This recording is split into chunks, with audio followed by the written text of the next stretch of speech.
This is Andrew Hamilton. I wanted to post a quick follow up to our meeting yesterday, at which a lot of you asked for examples. So you asked for examples of syllabi so you can get a sense of what it is to structure a course in ways that encourage and force student time on task and active learning, and also, what does an active learning day look like? I'm going to tackle the what does the active learning day look like right now, and then work a little bit more tonight and tomorrow to get you some syllabi from across the country and from across several disciplines, so you can have a look at how to structure your course.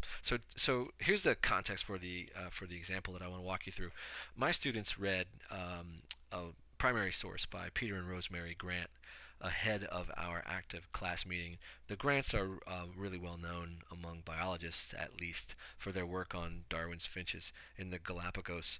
They published a sort of quasi-popular book called How and Why Species Multiply, which has a really lovely chapter introducing evolution through the example of these finches that the Grants worked on. These are, in a lot of ways, pretty unremarkable birds.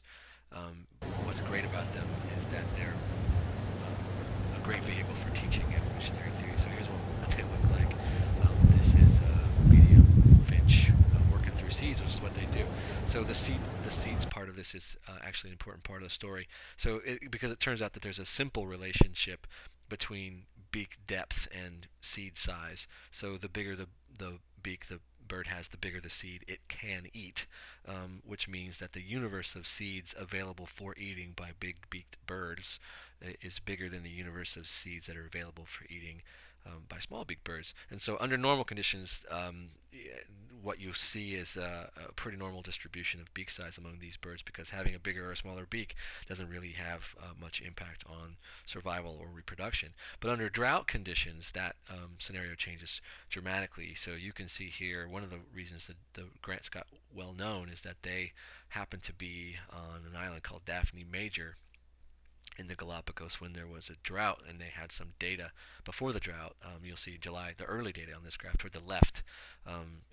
You can see that there's no real motion for a while, for a year almost, in beak shape, and then beak shape increases. Beak shape measured as beak depth increases pretty dramatically. And what happened, of course, is there was a drought in June of 1976. So when there's a drought, there are many fewer small seeds, a lot more competition for those seeds because, well, not all birds can eat them, and the small beaked birds die off. The big beaked birds do pretty well, and they outproduce the small beaked birds. So the students read this material. I knew they read it because I forced the quiz, for which there were a lot of points, and I could also see what they had done. So I knew going in that about 80% of the students, or a little better than 80% of the students, had access to reading and done sort of all right on the quiz.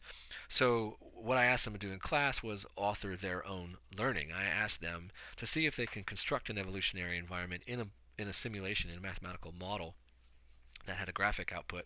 I asked them if they could construct a scenario in which they could get a bimodal distribution for beak size. So in order to do this, you've got to know what a bimodal distribution is. You've got to know enough about the basic evolutionary processes to come to the conclusion that what you need to be doing in the model is creating two separate evolutionary niches, and you need to be able to figure out that you don't want a lot of interbreeding across those two niches, because it'll swamp out whatever the environmental effects are in those two subpopulations. So getting just that far, I mean, is really huge. It's really huge, because if you can do that, then it seems to me you really do understand at least the very basics of evolutionary theory. So what happened in the classroom? The students came in, they were told create this bimodal distribution, and they were given this model. So I first had them write down predictions about what they thought would get them to where they were trying to go, or where I wanted them to go, and they had to use this model to test their predictions. So you can see that there's this drop-down menu here. If you know what you're looking for, you can see how important this would be. There are wet and dry sides of the island. There are mountains and valleys that have got different wetnesses, different moistures. So you can see that by messing around with the sliders and by creating for yourself two separate, more or less independent environments, you could get to a bimodal distribution pretty quickly. So that's what we did. It takes about 50 minutes, and then at the end of it, you can do a lot of things. You can ask questions. You can ask the hard questions, the detailed questions. You can ask how many iterations did it take you to get to where you're trying to go.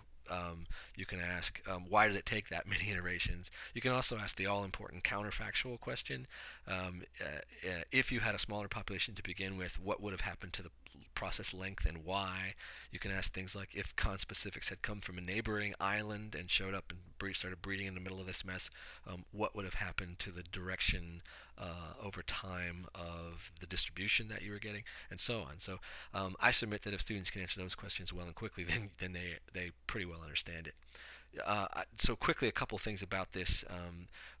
One thing that's important to notice is that the active classroom really makes for a great environment for this, but it isn't absolutely necessary. Nothing about the pedagogy requires it. You could do this in a large lecture group with students working in threes or fours, so long as they had access to a laptop and directions about how to access the mathematical model.